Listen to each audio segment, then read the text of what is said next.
Prvý zápas za Vítkovice a z elitného centra razom krydlo, takže ako si sa cítil? Bolo to nové určite, nehral som na krydle asi 10 rokov, tak som sa do toho trošku dostával. Neviem, či to je plán, ale tak samozrejme snažím sa hrať tam, kde som. Ako by si celkovo zhodnotil ten zápas? Tak bol to prvý zápas, samozrejme bolo vidieť, že trochu bolo tam veľa nepresností, nejaké zbytočné fauly, darovali sme veľa gólov na presilovkách, takže toho sa musím určite vyvarovať. Každopádne z toho krydla sa celkom pekné góly dávajú si dnes na vlastnej koži.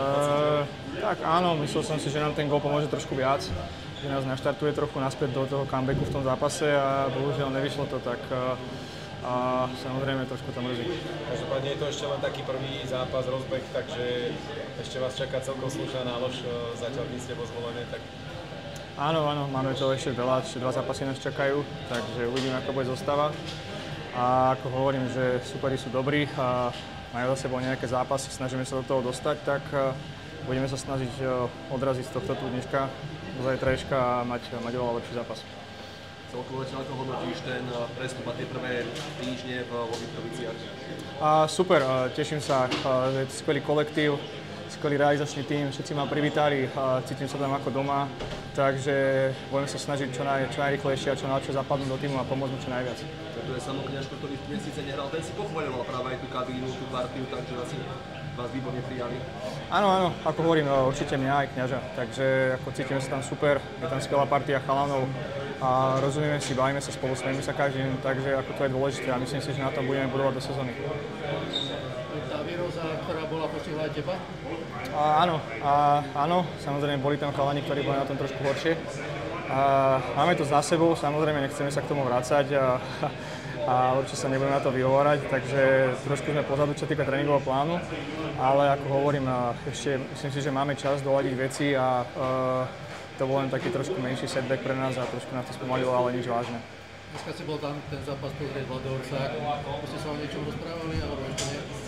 Zatiaľ na tej akcii v Tatrách mali sme menší rozhovor a nič také konkrétne sme neriešili, skôr také veci okolo, ako sa máme nejak bližšie sa spoznať alebo porozprávať sa, aké mal každé leto a vedieť o sebe jeden s druhým, kto je tam spoluhráči, tréneri.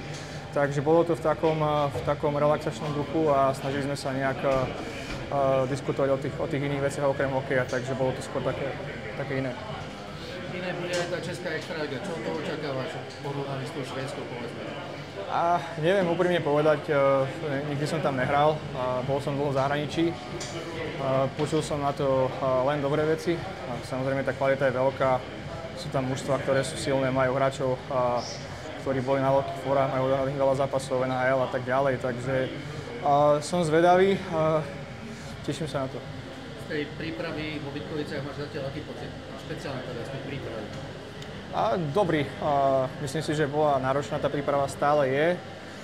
Tréningy sú o veľkom tempe, samozrejme všetci makajú.